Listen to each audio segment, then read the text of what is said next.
ఆయన ప్రస్తుతం 4వ ముఖ్యమంత్రి. 4 సార్లు సీఎంగా పనిచేసినా సరే ఆయన విశాఖకు వరగబెట్టింది ఏం లేదు.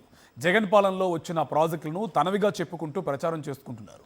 బీచ్ ఐటీ కాన్సెప్ట్ పేరుతో వైఎస్ జగన్ హయాంలో వచ్చిన ఐటీ పరిశ్రమలతో నేడు విశాఖ రూపురేఖలను పూర్తిగా మారిపోతుంటే దానికి తానే కారణమన్నట్టుగా చంద్రబాబు ఎల్లో మీడియా ద్వారా డప్పు కొట్టుకుంటున్నారు. ఆంధ్రప్రదేశ్ మాజీ ముఖ్యమంత్రి వైఎస్ జగన్మోహన్ రెడ్డి 2019 నుంచి 2024 వరకు తన పాలనా కాలంలో రాష్ట్ర అభివృద్ధికి ప్రాధాన్యత ఇచ్చారు. ముఖ్యంగా విశాఖపట్నం జిల్లాను ఆర్థిక శక్తి స్థావరంగా మలచడానికి చిత్తశుద్ధితో అడుగులు వేశారు. అనేక కార్పొరేట్ కార్యక్రమాలు, పెట్టుబడులు, ఉపాధి అవకాశాలు సృష్టించారు.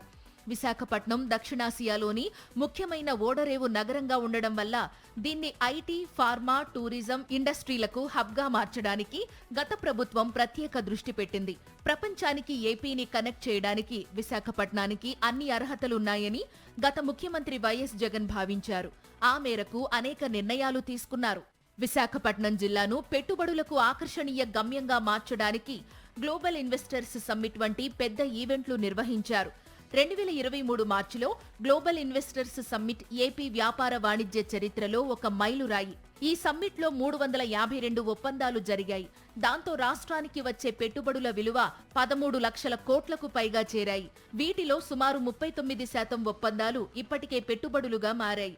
జగన్ పాలనలో వేసిన రూట్ మ్యాప్ కారణంగానే అది సాధ్యమైంది. తాను చెయ్యని పనులను తానే చేశానని చెప్పుకోవడంలో చంద్రబాబు ఘనాపాఠి అని అంటారు. ఆయన ఎప్పుడు పాలన చేపట్టినా విశాఖ నగరంలో ఉన్న వనరులను దోచుకోవడంపైనే ఫోకస్ పెట్టారని వైఎస్ఆర్సీపీ నేతలు విమర్శలు గుప్పిస్తున్నారు. హుదూద్ తుఫాను పేరు చెప్పి భూముల రికార్డులను ట్యాంపరింగ్ చేసి దోచుకోవడం తప్పితే బాబు పాలనలో విశాఖ నగరం కోసం సాధించింది ఏమీ లేదని విపక్షాలు ఆరోపిస్తున్నాయి. వైఎస్ జగన్ సీఎం కాగానే విశాఖ నగరంపై ప్రత్యేక దృష్టి పెట్టారు. దివంగత ముఖ్యమంత్రి వైఎస్ రాజశేఖర్ రెడ్డి విశాఖ నగరంలో ఐటీకి పునాది వేస్తే దాన్ని వైఎస్ జగన్ కొనసాగించిన విషయాన్ని వైఎస్ఆర్సీపీ నేతలు గుర్తు చేస్తున్నారు. ఐటీ సంస్థలను విశాఖ నగరంలో ఏర్పాటు చేయడం కోసం ప్రత్యేకంగా బీచ్ ఐటీ కాన్సెప్ట్ ను తీసుకువచ్చిన ఘనత వైఎస్ జగన్దేనని వైఎస్ఆర్సీపీ నేతలు స్పష్టం చేస్తున్నారు. విశాఖపట్నంను గ్లోబల్ మెట్రోపాలిస్ గా మార్చడానికి విజన్ విశాఖ ప్రణాళికను 2024 మార్చి 5న నాటి సీఎం జగన్ ప్రకటించారు.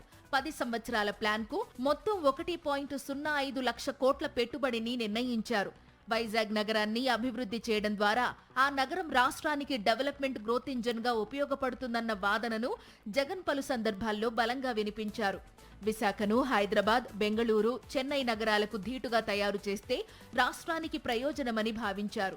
ఆ మేరకు ఆయన తన పాలనలో అనేక నిర్ణయాలు తీసుకుని అమలు చేయడం వల్ల వాటి ఫలితాలు ఇప్పుడు కనిపిస్తున్నాయి. వివిధ పరిశ్రమలు విశాఖకు వస్తున్నాయి.